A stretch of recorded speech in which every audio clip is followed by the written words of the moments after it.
সূরা আনামের ৩১ নম্বর আয়াতের মধ্যে আল্লাহ রব্বুল আলামিন বলেন, কদ খসিরাল্লাযীনা কাযযাবু বিলিকাইল্লাহ,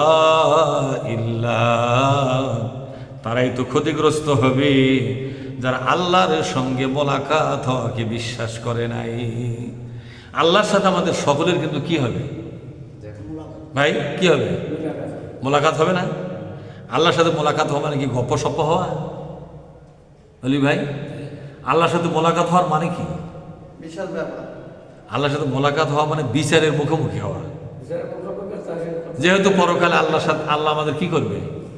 আল্লাহ থাকবে বিচারকের আসনে, ফেরেশতারা থাকবে সাক্ষী হিসাবে, দুনিয়ার মানুষগুলো থাকবে দাঁড়ানো অবস্থায়। এই অবস্থায় বিচার কার্য শুরু হয়ে যাবে।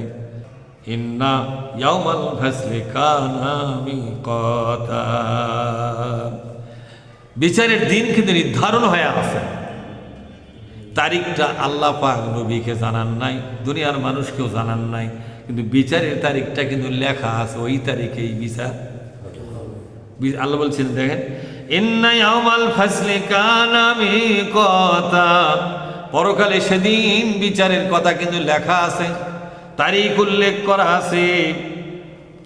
ইয়াউমা ইউনফাকু বিসসূরি ফাতাতুনা আফওয়াজা, সেই দিন সিংহায় যখন ফু দেওয়া হবে, দুনিয়ার সমস্ত মানুষগুলো দলে দলে আল্লাহর দরবারে হাজির হয়ে যাবে। কে বলছেন? শুধু একটা সিংহাই ফু। কিসে ফু? সিংহাই ফু দেওয়ার পর দলে দলে মানুষগুলো আল্লাহর সামনে হাজির হয়ে যাবে বিচারের জন্য। অফুতিহাতিস সামাউ ফাকানাত আবওয়াবা, আকাশের দরজাগুলো খুলে দেওয়া হবে। আকাশের দরজা খোলার পরে সমস্ত ফেরেশতারা সেদিন নাজিল হয়ে যাবে। সুবহানাল্লাহ। কদ খাসিরাল্লাযীনা কাযযাবু বিলিকাইল্লাহ, যারা পরকালে আল্লাহর সামনে দাঁড়িয়ে বিচার হবে এটা যারা বিশ্বাস করে নাই, তাদের সর্বনাশ হবে। হাত্তা ইযা জাআতুহুমুস সাআতু বাগতাতান, হঠাৎ করে তাদের জীবনের সময়ের শেষ বাঁশিটা বেজে যাবে।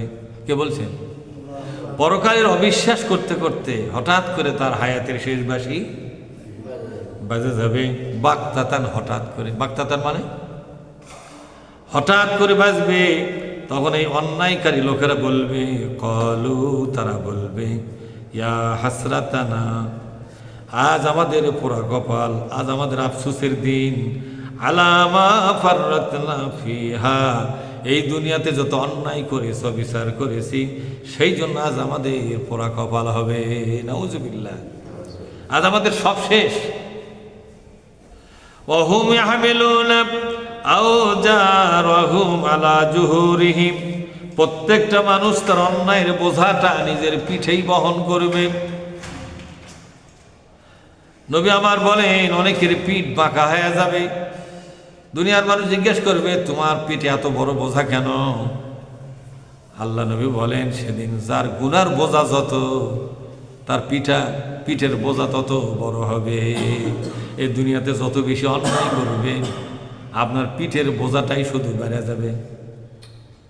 ব্যক্তিগত জীবনে অপরাধ, পারিবারিক জীবনে অপরাধ, সামাজিক জীবনে অপরাধ, এরকম যত অপরাধ আপনি করবেন, রাজনৈতিক জীবনে অপরাধ, বিচারিক জীবনে অপরাধ, যেখানেই যত অপরাধ করবেন, অপরাধ করতেছেন, আপনার পিঠের বোঝাই বাড়তেছে। এই যে দেখেন, ওয়াহুম ইয়াহমিলুনা আওজারহুম আলা জুহুরিহিম, তাদের পিঠের উপরে তাদের অন্যায়ের বোঝা তুলে দেওয়া হবে।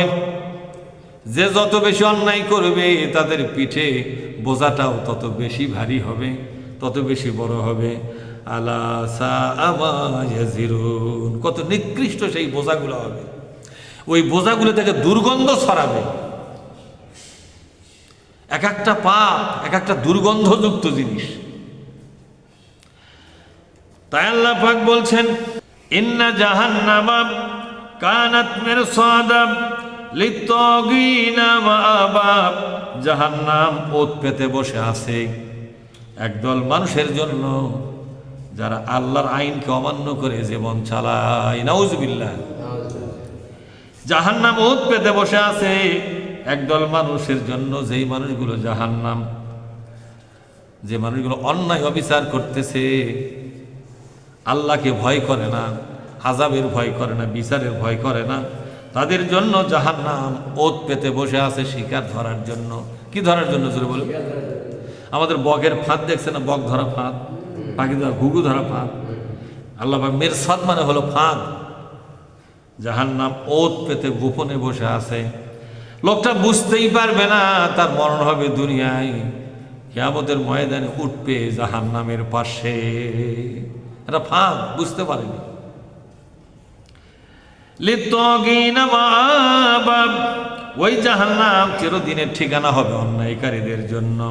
লাবিসিনা ফিহা আহকাবা, হুকবার পর হুকবা, শতাব্দীর পর শতাব্দী ওই জাহান্নামে জ্বলতে হবে।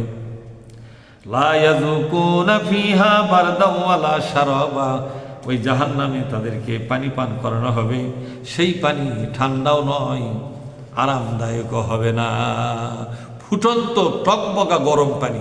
নাউযুবিল্লাহ পাঠ করেন। ইল্লা হামিমাও ওয়া গাসসাকা, ফুটন্ত পানি এবং রক্ত আর পুঁজ তাদেরকে খেতে দেওয়া হবে। নাউযুবিল্লাহ বলেন। জাযাআউ বিফাকা, এটা হলো তার পূর্ণ কাজের অন্যায়ের প্রতিফল। এটা কার প্রতিফল জোরে বলুন? অন্যায় কাজের প্রতিফল। আল্লাহ পাক বলছেন ইন্নাহুম কানু লা ইয়ারজুনা হিসাবা। আসলে আসল কথা হলো পরকালে যে হিসাব দেওয়া লাগবে সে বিশ্বাস, সে আশা তাদের অন্তরে ছিল না। ওরা মনে করতো পরকালে কিসের হিসাব, পরকালই তো নাই, হিসাব কি? হায় হায়, এই জন্য অন্যায় করেছে তারা সমানে একেবারে। ওয়াকাজ্জাবু বিআয়াতিনা কিজ্জাবা, এই জন্য পরকালের ব্যাপারে যত আয়াত শুনেছে একটাও বিশ্বাস তারা করে নাই। এই জন্য এই অন্যায়কারী লোকেরা সহজে কিন্তু কোনো কোরআনের বৈঠকে বসে না, বসলেই তো তাদের অপরাধের কথাগুলো আলোচনা হবে, সে ধরা পড়ে যাবে। ওয়াকুল্লা শাইইন আহসাইনাহু কিতাবা, বান্দা করলো অন্যায়, আল্লাহ পাক বলছেন তোমার অন্যায়টা তুমি করো আর ভুলে যাও, কিন্তু আমি আল্লাহ পাক তোমার প্রত্যেকটি ছোট বড় অন্যায়গুলো আমি আমার নিজের খাতায় লিখে রাখতেছি। তোমার অন্যায়ের একদিন বিচার করবো আমি, এই জন্য আমি সবগুলো অন্যায় কি করতেছি এখন লিখে রাখতেছি। ফাযুকু ফালান নাযীদাকুম ইল্লা আযাবা, ফাযুকু তুমি আজকে মজা চাকো, ফালান নাযীদাকুম ইল্লা আযাবা, আযাব ছাড়া পরকালে আর তোমার কিছুই বাড়বে না। জাহান্নামে যতদিন থাকবে, দুনিয়ার জেলখানাগুলোতে বেশি দিন গেলে কিন্তু আযাব শাস্তি কমে, কমে কেনা জোরে কন? দুনিয়ার জেলখানাগুলোতে শাস্তি দিনের পর দিন বাড়ে না কমে? এক বছর পর আযাবটা আরেকটু কমে, যদি অনেক দিন পর্যন্ত জেল হয় তাহলে শেষের দিকে আযাব আরও কমে। কিন্তু আল্লাহ পাক বলছেন কিয়ামতের দিনে আল্লাহর জাহান্নাম, আল্লাহর জেলখানা হলো আল্লাহর জাহান্নাম। ওই জাহান্নামে একবার ঢুকলে দিন যত যাবে, সময় যত যাবে, আযাব তত বাড়তে থাকবে। ওখানে কোনো দিন আযাব কমবে না, বরং বাড়তেই থাকবে।